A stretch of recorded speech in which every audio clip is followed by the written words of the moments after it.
7,000 years ago, at Herxheim, a tribe left something so haunting that historians still struggle to explain it. Not a grave, a system. Here's the mystery. Faces peeled from skulls, crowns pried off like lids, long bones, split lengthwise for marrow. Human remains stacked in bands with ash and deliberately smashed pottery, layer after layer, pit after pit. Non-locals among the dead. Dates that return over decades. Order where we expect chaos. Was this massacre, ritual, or both? Tonight we investigate the Herxheim enclosure, how it was built, who came here, and why bodies were taken apart with rules. Follow the cut marks, the sherds, the pits. Let's begin. Herxheim wasn't a dump. It was an oval enclosure carved into soft lows, outlined by two concentric ditches with intentional gaps, causeways that choreographed how you entered and how you left. Along the inner ditch, pits punctuate the line like marks in a sentence. None of this is accidental. It took tools, time, and agreement. Inside, the language is destruction with rules. The ceramics are linear pottery culture, the earliest farmers who spread across Central Europe. At Herxheim, their vessels weren't dropped, they were broken on purpose. We see layers where sherds alternate with human bone and ash. A bowl smashed, a layer placed, ash scattered, more sherds banded on top. Not a spill, a sequence. Sequence means performance. The pattern repeats across the enclosure. Break, place, seal. You can read the boundary making and how fragments were arranged. Controlled breakage is a grammar the living understood. Now the first domino, who came here? Isotopes, the chemical signatures locked into tooth enamel during childhood, say many people weren't local. Their earliest waters and foods came from different regions. That points to movement across the LBK world. Either captives were dragged in, or families traveled here for a purpose. Herxheim wasn't a village accident. It sat on roots that still mattered as those roots frayed. Look at the dead. Infants, children, adults, elders, women and men together. A battlefield usually skews toward young adult males. A disease pit often clusters within a tight time window. Here the demographic spread is broad. It looks like communities intersecting, not one calamity hitting one group at once. Timing tightens the picture. Radiocarbon dates cluster at the end of the LBK horizon, when settlements burned, defenses rose, and alliances shifted. Yet the dates at Herxheim span multiple episodes. Pits were reopened, layers added, not one catastrophe but a schedule that returned over decades. Architecture becomes motive by other means. Double ditches with causeways set movement. Pits are prepared like stations. The inner ditch collects carefully broken pottery and bone in bands. This isn't disposal after panic. It's choreography repeated enough to leave a pattern you can trace across the site. Meanwhile, in the wider landscape, pressure builds, villages burn, palisades appear where none were needed before. Trade and marriage routes twist under strain. Herxheim stands inside that crackling world, and it answers with order, ritualized destruction that folds people, pottery, and ash into layers. The takeaways land together, planned enclosure, prescribed entrances, pits ready for use, ceramics broken into disciplined sequences, isotopes pointing beyond the horizon, a demographic spread that resists a simple battlefield or plague. The dates demand repetition, the staging suggests meaning. Beyond the ditch line, Europe's first farming world is failing. Inside, they built something to meet it. The enclosure frames the act, and the bodies will show the price. Begin at the joints, along forearms and thighs, on ribs and shoulders. The cuts sit in neat parallels where muscle anchors to bone. They track tendons, skim joint capsules, and cross the seams that open an elbow or a knee. This isn't frenzy. It's instruction. Someone taught where to slide the blade, how to feel the line that gives. Then the long bones. Femurs, humeri, tibias often split lengthwise. a difficult task on fresh bone. You see percussion scars near midshaft, crushing on one side, counterblow on the other. Anvil work. Surfaces are clean, with few twisting spirals that come from accidents. The goal was simple and relentless. Open the shafts, reach the fat. In lean seasons, marrow is stored sunlight. At Herxheim, they took it, again and again. Skulls carry a separate grammar. Short, careful cuts track across the brow, along the nose, down the cheeks, faces peeled from bone. Controlled blows pry off culottes, the domed crown of the cranium. Mandibles come free and join small clustered piles. Cranial fragments appear in groups, edges smoothed, and sometimes burnished from handling. These weren't just leftovers. They were objects with afterlives, kept, touched, maybe shown. Were people killed here? Some. Perimortem trauma notches several crania. Depressed fractures, radiating cracks that happen when bone is still living. A few ribs bear punctures that don't match teeth or soil pressure, but many elements carry only post-mortem cuts. No final strike. That split picture matters. Part of this crowd arrived dead, bodies transported from elsewhere, or heads alone traveling farther than we want to admit. And the treatment wasn't uniform. Some skeletons show exhaustive attention. Every joint opened, every tendon released. Long bones split, epiphyses crushed. Others are partial, limbs detached but not fully defleshed. Skulls opened while mandibles cling. Variability implies choices. Time of day, season, status, or rule set. Perhaps specialists rotated tasks, perhaps the living triaged the dead. Infants and children are in the same current. Tiny ribs and cranial plates rest among adult fragments. On some small bones, the same fine cut marks appear, scaled to a smaller frame. This argues against trophy-taking alone. It suggests a cosmology that crossed age, where transformation, however they defined it, didn't spare the very young. Disease leaves faint notes, not a chorus. We see stress markers, healed lines, hints of malnutrition, but no single epidemic signature that binds this to plague. Famine makes sense of marrow extraction, yet the order remains, pots broken in sequence, skull plates curated. Hunger and ritual can share a stage. Here they seem to. Heat leaves subtle fingerprints. Some fragments are rounded and take on a sheen consistent with warming, and liquid, then handling. But consumption is a disputed line. Clear human bite marks are absent. Microstriation analyses pull both ways, tool use or post-burial abrasion. The safe ground is narrow. Bodies were processed thoroughly. Whether meat was eaten can't be proved from these marks alone. Seasonality flickers at the edges. Animal remains and plant traces hint at colder months when decay slows, or at harvest gatherings when people were already on the move. If work returned with the seasons, then memory sat in the calendar. Someone kept the dates, someone called the living back.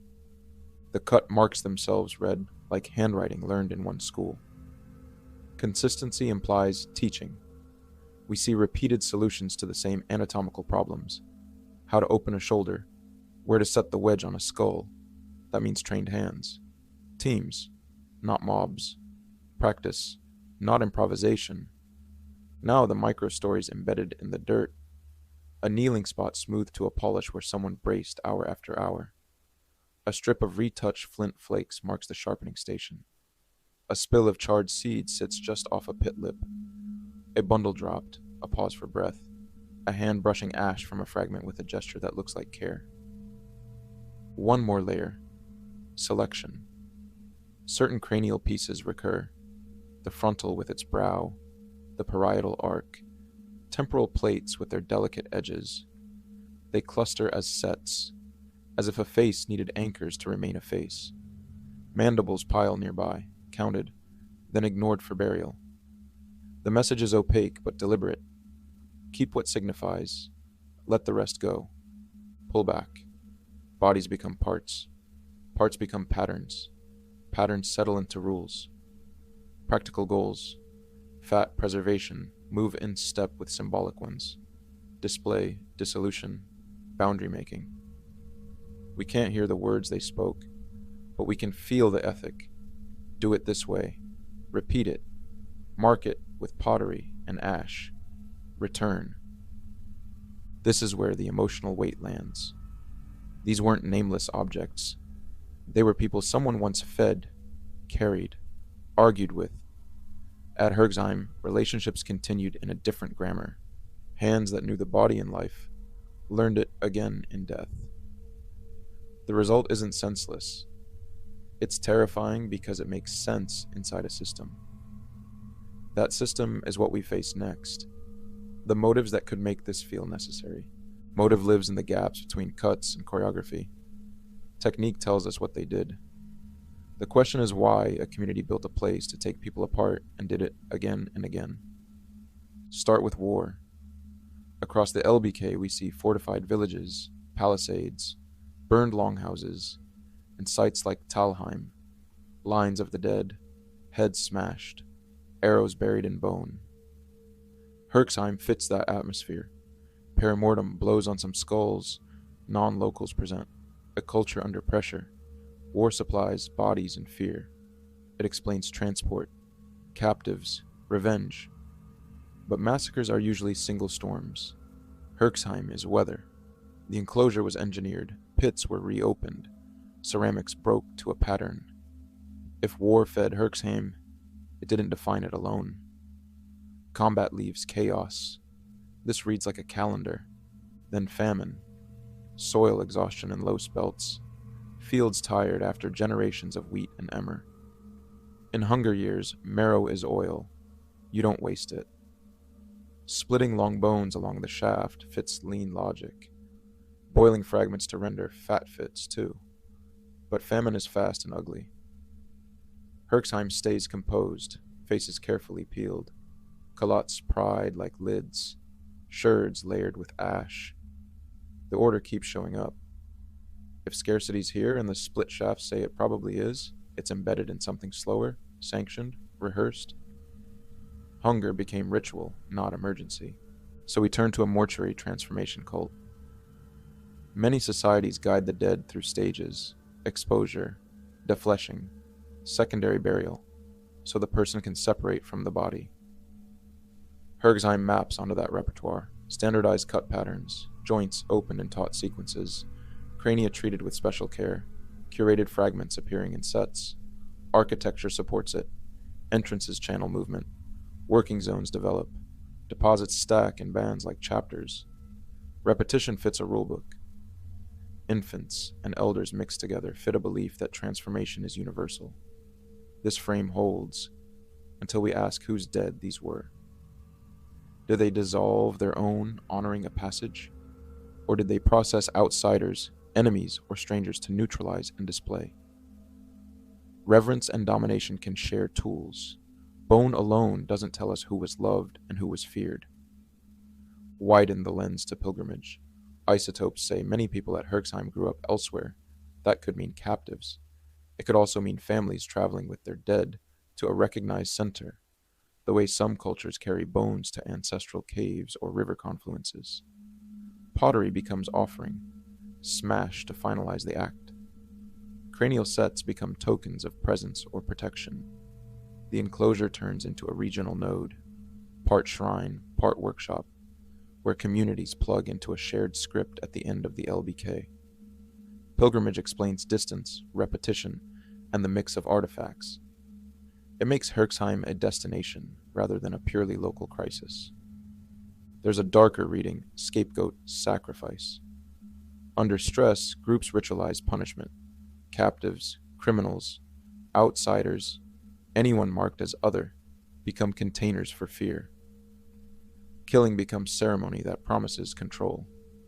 The public enclosure, skull fragments visible near working zones. Infants included. These can signal power staged as piety. Leaders define victims. The community watches and participates. Yet the evidence for selection is thin. We don't have consistent markers separating locals from outsiders and how they were treated. We see a method applied broadly. The sacrifice model remains possible, unsettling, and unproven. Step back to the backdrop. The LBK world is fraying. Burned settlements, new defenses, routes shifting, climate variability nudging yields, raids, reprisals, alliances made and broken. In that noise, violence and ritual blur. Fear sanctifies action. Communities build stages where danger is handled visibly, with rules that look ancient even if they're new. Bodies become messages that claim the ground, restore a line, promise a story, where things still make sense. Do we need a single motive? Probably not. The pieces interlock. Conflict supplies bodies and a reason to transport people across distance. Scarcity turns marrow into necessity and heat into a tool. A mortuary system provides meaning and a repeatable technique.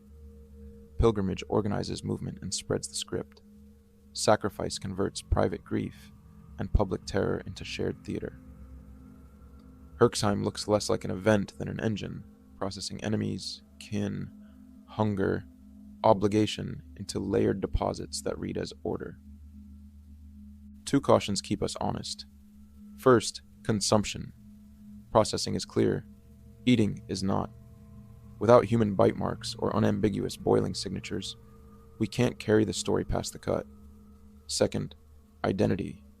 Isotopes show non-locals, but non-local doesn't equal enemy. Mobility, marriage, seasonal labor, all move people. So the question shifts, not which theory wins, but what combination could keep people returning here. The answer we can defend is hybrid, a ritual center born in crisis, feeding on conflict and scarcity, sustained by belief. The choreography we traced in the bones only works if people agree it matters. They did, for decades. Next, we test that picture by walking one event, start to finish, to see if these parts lock without forcing the evidence. Dawn. A low fog lifts off the loess. People move along the causeways in small knots, women with vessels, men with bundles, elders walking slow, a few younger ones keeping watch. Two bodies arrive wrapped and rigid. One figure stumbles, hands bound. They don't gather by accident. They were told to come. At the threshold, sound takes over. A pot meets stone and breaks. Rim first, then shoulder, then base. Another follows, offset like a heartbeat. Sherds scatter along the inner ditch, not tossed but placed to fringe a path. Smoke rises from a fire nursed from last time's embers. A banded rim is shown, then dropped into ash. This is how it starts. Skulls appear, brought from earlier episodes in baskets lined with grass. A few are lifted and set into shallow scoops facing outward, edge to edge, marking a border. Others rest on a low rack, arranged by the same hands that remember where each piece belongs. The living move around them as if moving around a rule. Work begins at the joints. Flint blades, retouched thin, find the seams. A shoulder opens with a slide along the capsule. The hip gives when a blade traces the curve of the femoral head. Elbows and knees follow, each with short, practiced cuts. The same moves repeat across bodies, like dance steps learned by muscle memory. Limbs separate cleanly. Flesh peels where it's supposed to peel. Long bones go to the anvil stone. A forearm is aligned in the old dents. A hammerstone comes down with a controlled strike, then another. The shaft splits along the line they've learned to find. Marrow is lifted with a sliver of rib. A shallow vessel warms by the fire for rendered fat. Children watch from behind a line of elders. No one raises a voice. No one rushes. A skull sequence follows. Blows along the parietal arc, unseat the calotte. The face is skinned with short, careful strokes that track brow, nose, cheek. The mandible is freed and added to a growing pile that will be counted later. Some cranial plates are warmed at the fire to dry their edges. A few are laid together like a match set, as if sameness matters. Hands pass fragments between them for a moment, feeling the smoothness, then set them down. Not everyone receives the same attention. daylight is finite, one adult is processed fully. Joints opened, long bones split, cranial pieces selected. Another arrives late. Only the major joints are cut before the pit calls. An infant's small remains are carried lightly and nested with an adult's bones. The choices are deliberate and visible, technique and hierarchy working together. Deposition happens in chapters. First layer, long shaft aligned like rails, ribs fanned, cranial plates nested near the pit wall. A sprinkle of ash seals it. Then pottery, sherds banded on top to frame the layer, turning the surface into a page. A pause. More work. Another cycle begins. The pit fills by design, with intervals that feel like breaths. Peripheral traces fix the scene. A kneeling spot has been burnished, smooth by seasons of the same pressure. A thread of retouch flakes leads to where blades were sharpened after each stage. A small spill of charred seeds darkens the soil beside the lip. Someone's bundle loosened, then gathered again. These aren't accidents. They're fingerprints of process. Closure is quiet. The ditch receives a last run of sherds, thin, bright, deliberately broken. Branches sweep the causeway to erase the path of feet. The fire is raked flat and covered. A polished cranial edge, kept aside all morning, is pressed against the pit wall, its curve catching a last line of light. The living step away without building huts or setting hearths. By nightfall, the oval lies empty, the calendar satisfied. What remains is choreography you can read in the ground. Arrival, breaking, processing, selection, layering, sealing. A script repeated until the earth learned it. If this isn't a cult center forged at the edge of collapse, it mirrors one so closely we can't tell the difference. Herxheim shows how belief, fear, and scarcity can turn bodies into arguments when a world loses its balance. If this shook you, subscribe and watch our Talheim investigation next, another chapter in the same unraveling. We tell the story's history buried for a reason. Add your voice below.